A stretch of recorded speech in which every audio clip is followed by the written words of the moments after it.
Good evening. This is your weekly IUP-TV news bulletin broadcasted from Davis Hall. My name is Stoker Wyzorek. And my name is James Geddes. We bring you stories that are relevant to IUP and the Indiana community. Indiana Borough is preparing for the annual social media-driven IU-Patties weekend. It is expected to happen this weekend from March 24th through the 27th. The borough, campus, and state police departments are loading up on assistance to help keep the community safe. The efforts will include increased traffic enforcement activities and roving patrols. The snow, which is turning into rain, has been causing hazardous road conditions around Indiana County. You can report these findings to the new pothole hotline at 724-465-6512. This was created by the Indiana Borough's Public Works Department, who will also be repairing the areas. Pennsylvania Governor Tom Wolf recently announced the approval of $10 million worth of funding to help spread broadband infrastructure to unserved areas of Pennsylvania.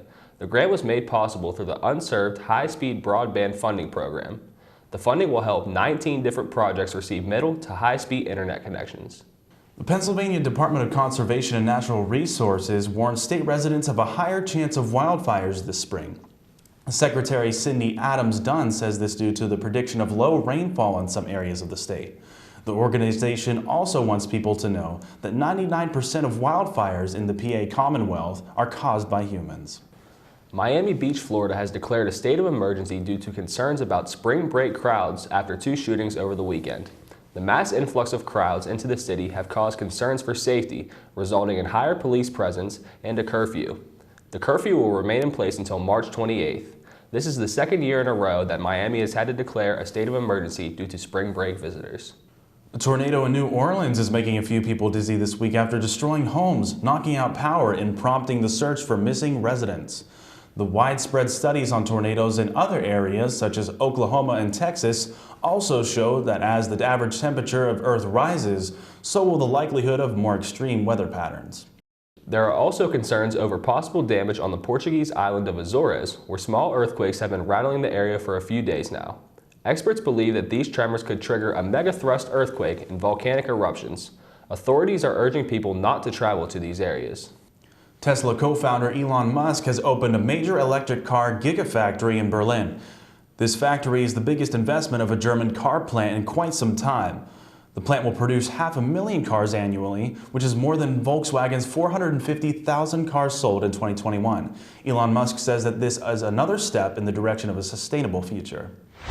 We'll be back in a moment to talk about the Crimson Hawks basketball team and their journey to become NCAA champs after this message.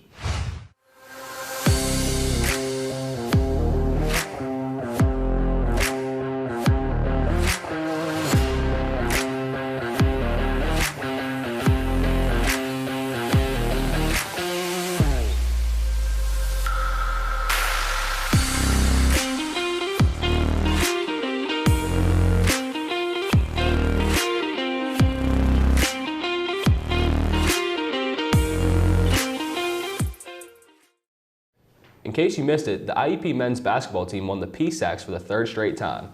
Many players expressed their pride and gratification to our Tori Roper. Here's the story. IUP is your 2022 PSAC champions, and the Crimson Hawks can celebrate. IUP wins it all. Motioning to the crowd that they want their ring, IUP has won it all. Well, if you don't know, now you know the IUP men's basketball team captured their 3rd straight PSAC conference tournament title, which makes it 6 total for head coach Joe Lombardi, who can start counting on his other hand.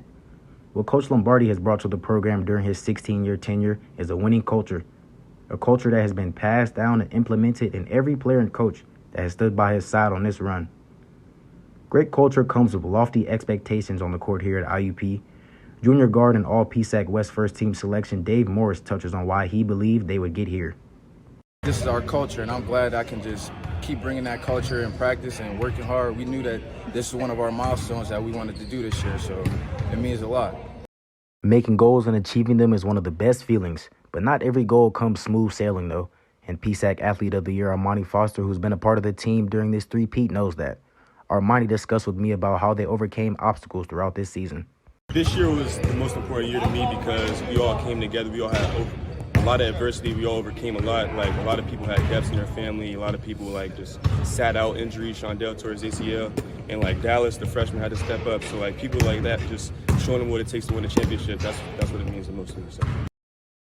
PSAC tournament MVP and all PSAC West first team selection Ethan Porterfield discusses why winning with this team was special and some adversity they ran into as well.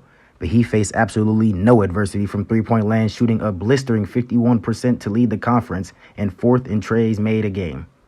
I think it was special winning with this team because we faced a lot of adversity, and we didn't have a year last year, so we knew that we got to wait a little bit longer to finally get this feeling of being back on this court and playing in front of all our fans.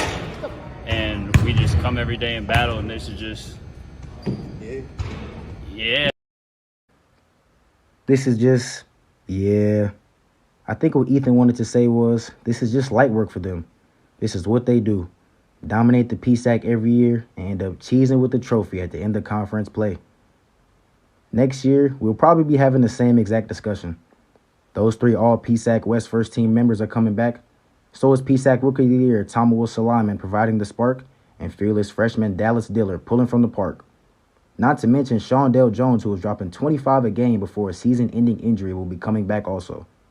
Add that with a young bench group who has played outstanding all year, I believe IUP slam dunks their way to 4 straight. I am Toy Roper, and this is IUP-TV News. As we enter the month of spring, there are bound to be people looking to shed that holiday weight. Eric Dennis shows us one of the healthy dining options here in Indiana County. If you're looking for a delicious meal-replacing protein shake or a metabolism-boosting energy tea, Simply Nutrition is the spot to be. This healthy hangout, located on Philadelphia Street in Indiana, has great drinks along with an outstanding staff. You will always feel welcomed whether you're a first-time or returning customer. With over 30 meal-replacing protein shake flavors, there's something for everyone, from Cinnamon Toast Crunch to Lemon Pound Cake.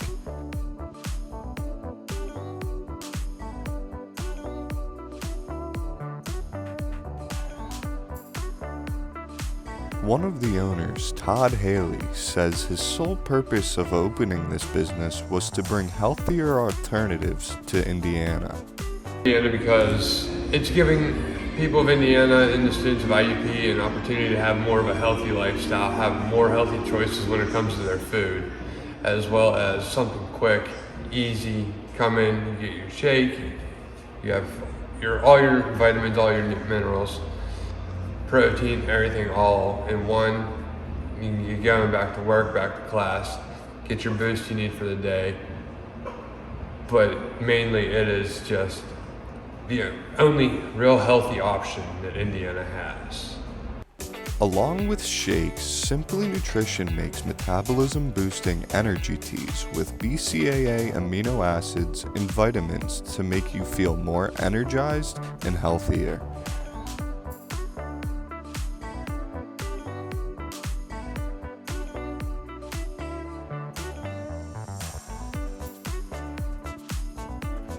Simply Nutrition uses Herbalife all-natural nutritional supplements, which leads the field in scientific developments and quality. I chose Herbalife for our customers because I was able to lose weight, maintain my weight loss. I was able to gain energy more than anything I've ever tried before. I have this really great feeling. I feel great when I take the products. So I wanted to give that option to everyone else in the community.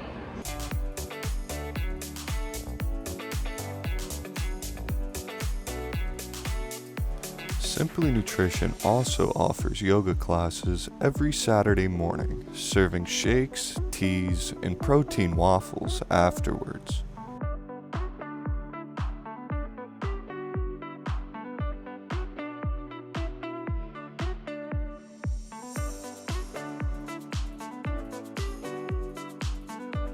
Every day I like to come back and get a new flavor, a new shake. I just think they're great, and it's a great way to start off my day. It makes me feel like a boost of energy and gets my protein in for the day. If your day could use a little pick-me-up, then Simply Nutrition is the perfect spot to make your day a little better. This is Eric Dennis reporting for IUP-TV News. Do you have a passion for sports? Do you like watching, discussing, and debating about them? Then The Big Hit is for you. This is IUP-TV's one and only sports show. We cover all sorts of sports such as football, soccer, baseball, and more. You can do sideline interviews with players and coaches or be the person behind the camera capturing all this footage.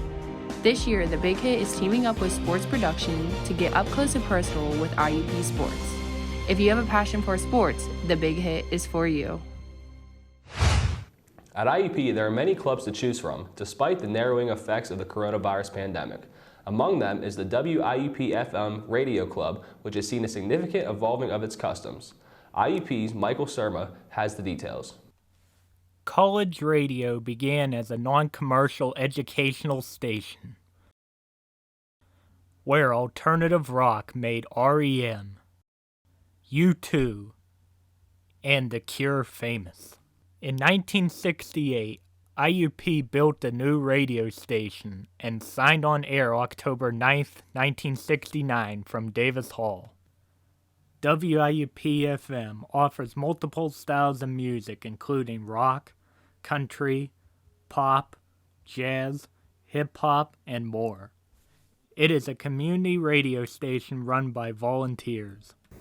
Well, the upgraded technology, which is the automation system that you might be able to see in frame here, has helped us bring a lot more flexibility to operations. It's allowed us to be on the air pretty much 24/7 these days, thanks to being able to tap in remotely and coordinate programming, update playlists, update the music library, and things of that nature.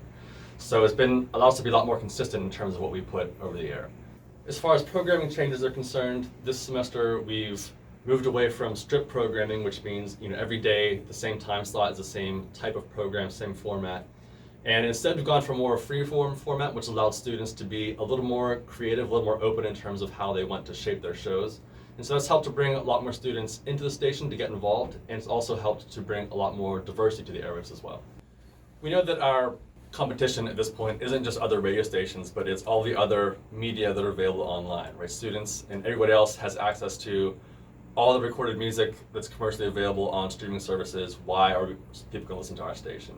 And so we hope to do that through partially going back to the diversity of our programming, offering music and content that is not available at other radio stations, but also in terms of allowing those students to produce their shows in a way that is curated and put together and has some effort and thought behind it, and also through the personality of them, of those DJs. And otherwise, we hope to continue doing campus events to gain more listeners, gain more exposure, and working with other student groups.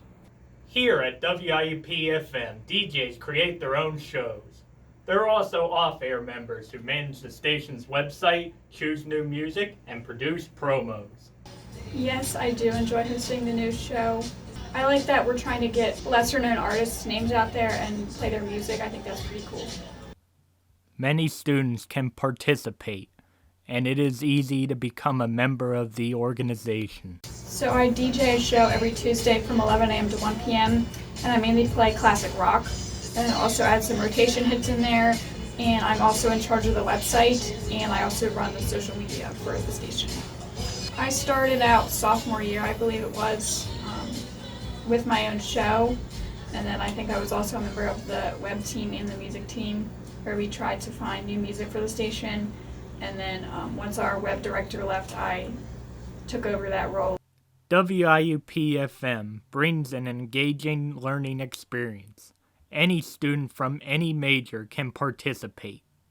Reporting from Davis Hall, I'm Michael Surma for IUP-TV News. The pandemic seems to have become less of a problem for a number of people, but that's not to say its effects aren't still here. Capri McDonald has a story about the diversity at IUP and how it has been affected by both internal and external factors. Here's the story. Let's talk about the diversity IUP has on its campus. As of 2021, IUP has had a record of 24% of minority students and 4% of international students. You could say it's pretty diverse, but not as diverse as it was back in the previous years like 2019. Though it may be better to hear from an IUP student themselves. IUP's Stoker Wyzora gives his experience on the changes affecting campus diversity. Do you think that we have less diversity on campus now than we have in 2019? I think so, yeah, and I believe that is because of the pandemic.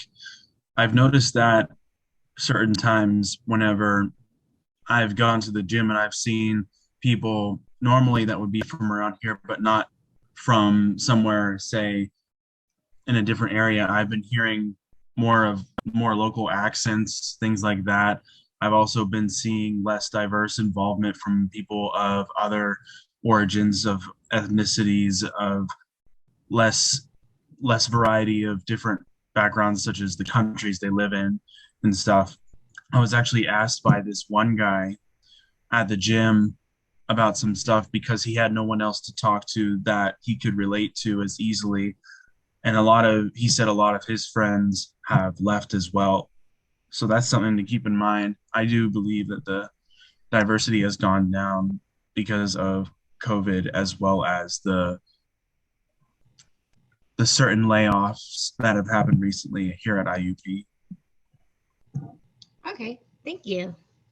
Some other students believe that there isn't enough diversity on campus as well, as there isn't enough representation on campus for minorities. Here is Shania Robertson with her side of the topic. I think there's a good amount. I do think there could be more, but I do like the fact, like, for instance, the Crimson Scholarship, where it encourages people of color to come together and, you know, basically befriend each other, because there's not really a lot of us here on the campus. So I feel like that's a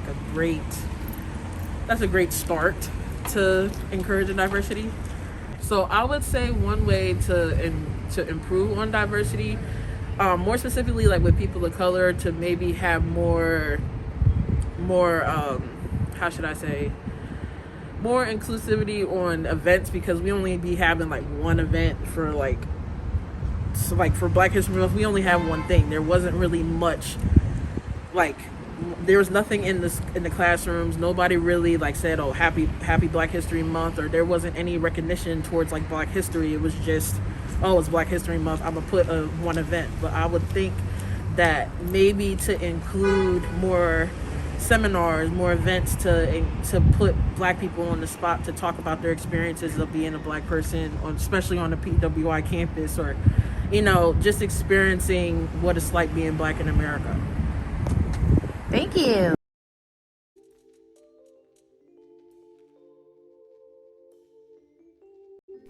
Maybe they can try to bring certain majors back and have more clubs on campus that appeal to everyone. Maybe it will turn back to the way it was once the pandemic is over.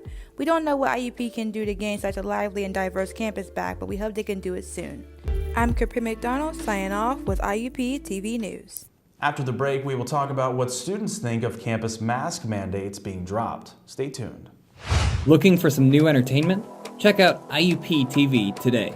This station features student-created content such as The Big Hit for sports coverage, Animation Nation for all things anime and tunes, Indie Rockers Ball for local music acts, Press Start for your game fix, and Witticism for a laugh. Tune in on Campus TV or on our respective YouTube channels today. There's something for everyone, made by the people that you know. Recently, IUP removed its indoor mask mandate for students and faculty. This has raised questions among people who are immunocompromised. Daniel Ebling looks into some of these concerns and how students are adapting to the changes. IUP has undergone many changes since the beginning of the pandemic. However, one change recently has gotten most students excited while leaving many of them concerned. On March 2nd, IUP decided to lift their mask mandate, which now allows students to enter buildings as well as classrooms on campus without having to wear a face covering. However, for those students who are immunocompromised with underlying health issues, such as those involving respiratory issues, this new mandate on campus has caused quite a concern. IUP student Sarah Brandel goes into depth on how she's coping with the recent lifting of the mask mandate whilst being an immunocompromised individual. So at first it was really stressful because I just kind of I just walked into class one day and no one was wearing a mask, but kind of how I cope with it is that I'm a little bit more careful than I was beforehand where everyone was wearing masks, and I kind of Like if there's a huge crowd, I kind of break off from crowds and kind of only hang around people who do actively wear masks, especially like if I'm hanging out in someone's apartment or something. And I make sure to just like wash my hands as much as humanly possible, keep up to date with like all my medications and all that jazz. And I guess the main way I'm coping with it is just kind of surrounding myself with other people who are also wearing masks and also like taking precautions too, the same precautions that I am. With the total number of cases in the U.S. recently surpassing 6 million since the beginning of the pandemic, it has sparked fear and realization in many individuals, whether they be immunocompromised or not. Thankfully, the health center on campus offers free COVID testing as well as COVID vaccines to students as a way to further help protect them from serious illness. They also offer masks to students to not only help protect themselves, but also immunocompromised individuals as well, which helps protect them greatly. Honestly, I think it not only protects other people, it protects yourself as well. It doesn't stop the spread, but so far it has slowed down the spread for the people who have been wearing the masks. And I think it's just a better idea for people to continue wearing them for their own protection and for the protection of other people. So even with the lifting of the mask mandate, be sure to keep those who are more at risk safe by continuing to take precautions while being on and off campus. This is Daniel Ebling reporting for IUP-TV News. Over the time that students have been away from school, some may begin to prefer learning online or would rather be in person. Chase Fulmer explores these motives of students at IUP. This has been the second semester IUP students return back to in-person classes. For some people, this is certainly a good experience. For Molly McCullough, in-person classes also means having friends around and focusing on what is important. I'm more of a hands-on learner and in-person learner. I need to see all the material to understand it. I think I like interacting with people and talking and all that stuff, so I really think that in-person classes are better than online. With the number of COVID cases falling, students are back in the classroom. With new CDC guidelines, students and professors no longer have to wear a mask. Zoom classes might be convenient, but it not might be for everyone, especially those who have limited experience before. With classes back in session, students are taking notes and actively engaging in classroom activities. Adriana Guth-Borowski talks about how it was to learn online. I think I prefer in-person. Zoom classes, it's easy to get distracted, and a lot of times you kind of just like zone out and you don't really get like the full effect of like the lecture or whatever they're teaching you. And I think in person it's just easier to learn the material and you can interact with other people and actually get to know people in your classes. It was difficult for students, but it was also difficult for professors. They had to rearrange their curriculum to learn how to teach online. A new semester brings new possibilities. With hopes that things will continue in the right direction, we may never have to go online again. Chase Fulmer, reporting for IUP-TV News. Each year, spring tends to attract more visitors to come to the town of Indiana. One of the popular areas that attracts tourists is the Jimmy Stewart Museum. Our reporter Nolan Peters and Cerise Blows describe how locals remember this famous artist through history and landmarks across the town. Here's the story. Indiana, PA is known for two things: the Indiana University of Pennsylvania and Jimmy Stewart. He is everywhere. You can see him, hear him. This is Jimmy Stewart, Philadelphia Street Walk Sign. And learn about him. Jimmy Stewart was born, well, right here, in Indiana, Pennsylvania, on May of 1908. Despite his humble personality, Jimmy Stewart would grow up to be one of the most prolific actors of the 20th century, starring in over 80 feature-length films without ever losing that attitude. He would star in many films by the great director Alfred Hitchcock, including Rope and Vertigo. His most well-known work, arguably, is the movie It's a Wonderful Life, still celebrated in this town every year. Vertigo is the featured film currently playing at the Jimmy Stewart Museum, a building entirely dedicated to the life and career of the titular man, with the purpose of educating the very community he grew up in. So, I just got done finished watching Vertigo. I thought it was pretty good. I haven't seen too many Hitchcock films. I haven't seen too many Jimmy Stewart films. I probably did see It's a Wonderful Life when I was younger, but overall, I thought Vertigo was pretty good. I think it really heights, and I definitely have a fear of heights. The town's annual Christmas parade is even named the It's a Wonderful Life Parade after the classic Christmas movie starring Mr. Stewart. Although Jimmy Stewart was a Hollywood star, he still kept close ties with his hometown. He was as humble as you think he was. When they approached him about building a museum here in Indiana, he said, "No one's going to want to come see a museum about me." He really didn't think anyone would be interested. And eventually he agreed to it as long as it be humble in size and that it be located downtown so it economically benefited his hometown. So he was really as humble as you think he was. It seems this town loved Jimmy as much as he loved it. I'm Nolan Peters with IUP-TV, signing off. The Historical Genealogical Society of Indiana will host a National Vietnam War Veterans Day program at 621 Wayne Avenue. The event will begin at 6 p.m. on Tuesday, March 29th. Don't miss the IUP men's basketball team as they work their way up the Division II National Championships. The event will take place in Evansville, Indiana at 6:30 p.m. Eastern Time tonight. You can watch the game on the NCAA Sports website. That's all that we have this week. Tune in next week for more stories on IUP-TV News. My name is James Geddes. And my name is Stoker Wyzorik. Come back here next week for more stories on subjects like improving mental health and how IUP students from Ukraine are coping with the current conflict of their homeland. We'll see you next week, Indiana.